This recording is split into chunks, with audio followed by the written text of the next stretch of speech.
IAS cadre rule को लेकर देश में केंद्र और कुछ राज्यों के बीच की सरकारों में कहासुनी का दौर शुरू हो चुका है।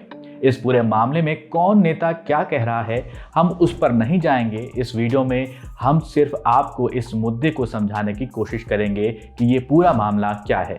समझते हैं इस वीडियो में। मेरा नाम है सैयद सोबान और आप देख रहे हैं जागरण.com। एक लाइन में इस मुद्दे को समझा जाए तो आपको बता दें कि ये मुद्दा है कि केंद्र को ज़्यादा अफसरों की ज़रूरत है और अफसरों की नियुक्ति के लिए जो कानून है उसमें बदलाव का प्रस्ताव रखा गया है, जिसमें कहा जा रहा है कि केंद्र जब चाहे राज्यों से अफसरों को राज्यों से केंद्र में सेवाएं देने के लिए बुला सकते हैं बिना राज्यों की अनुमति के।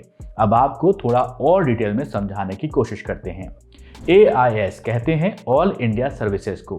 इसमें 3 सेवाएं आती हैं जिनमें कि IAS, IPS और IFOS शामिल है। IAS यानी इंडियन एडमिनिस्ट्रेटिव सर्विसेज, IPS यानी इंडियन पुलिस सर्विसेज और IFOS इंडियन फॉरेस्ट सर्विसेज।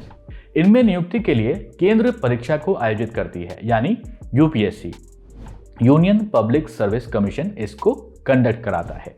जिसके बाद जो सक्सेसफुल कैंडिडेट्स होते हैं उनको जो है कैडर अलॉट कर दिए जाते हैं जो राज्यों में होते हैं, जैसे कि उत्तर प्रदेश, बिहार, वेस्ट बंगाल, तमिलनाडु कैडर। ये सब स्टेट कैडर होते हैं। ये अलॉटमेंट DOPT यानी कि डिपार्टमेंट ऑफ पर्सनल ट्रेनिंग कराता है। DOPT एक तरह से समझ सकते हैं कि इन ऑफिसर्स के लिए HR का काम करता है। जो प्राइवेट ऑर्गेनाइजेशन में HRs होते हैं उसी तरीके से ये काम करता है। अब आते हैं मुद्दे पर। तो DOPT ने सभी राज्यों को 12 जनवरी 2022 को एक कम्युनिकेशन दिया और ये बोला कि सभी राज्यों से जो प्रपोज किए गए अमेंडमेंट हैं उन पर जो है आपकी राय क्या है। तो अमेंडमेंट जो किए गए हैं वो इंडियन एडमिनिस्ट्रेटिव कैडर रूल्स 1954 के रूल नंबर 6 में सबसे ज़्यादा जो महत्वपूर्ण है, जिसकी वजह से चर्चा पूरी छिड़ी है, उसकी वजह से हो रहा है। और ये जो है रूल वो नियुक्ति के ऊपर है। अब इस अमेंडमेंट से केंद्र सरकार का तीनों अखिल भारतीय सेवाओं यानी कि ऑल इंडिया सर्विसेज पर अधिक नियंत्रण होगा। यही है सबसे बड़ा मुद्दा। राज्य सरकारों को इससे थोड़ी परेशानी है कि अगर ऐसा हो गया तो केंद्र सरकार अपने हिसाब से जब चाहेगी अफसरों को उनके राज्य से कैडर से जो है बुला लेगी और राज्य में जो मैन पावर है यानी ऑफिसर्स हैं उनकी कमी पड़ सकती है। और सबसे बड़ा पेच ये है कि राज्य सरकार से केंद्र अनुमति भी नहीं लेगी, बस बता देगी कि हमें ऑफिसर्स की ज़रूरत है, हम ऑफिसर्स को बुला रहे हैं। अब आपके मन में सवाल होगा कि अभी तक मामला कैसे चल रहा था, तो ये भी समझिए।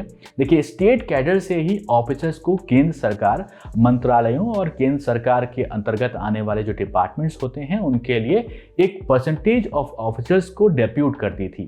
क्योंकि जब भी कोई ऑफिसर बनता है तो पहले स्टेट कैडर ही मिलता है, बाद में एक्सपीरियंस होने के बाद अफसरों को केंद्र सरकार में सेवाएं देने के लिए बुलाया जाता है। हर एक स्टेट कैडर की एक स्ट्रेंथ होती है और ये तय किया गया है कि उसी स्ट्रेंथ में से एक परसेंटेज ऑफ ऑफिसर्स को केंद्र सरकार को भेजना है, जो कि अपर लिमिट उसकी होती है 40%। यानी एक एग्जांपल से समझते हैं कि एक एक्स स्टेट कैडर में 100 ऑफिसर्स हैं तो केवल 40% को एक समय पर केंद्र सरकार को भेजा जा सकता है। यहाँ इसको एक टर्म दिया गया है जिसे कहते हैं CDR यानी कि सेंट्रल डेपुटेशन रिजर्व। एक ऑफिसर को केंद्र के लिए अपने टेन्योर में काम करना ही होगा। लेकिन केंद्र सरकार का कहना है कि राज्यों की तरफ से उनको बहुत कम ऑफिसर्स स्टेट की तरफ से भेजे जा रहे हैं। शायद कह सकते हैं कि इसीलिए इस अमेंडमेंट की ज़रूरत पड़ी होगी।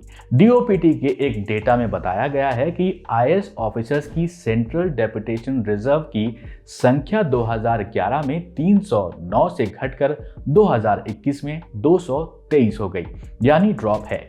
सेंट्रल डेपुटेशन रिजर्व 2011 में 25% था, जो कि अब 18% ही रह गया है।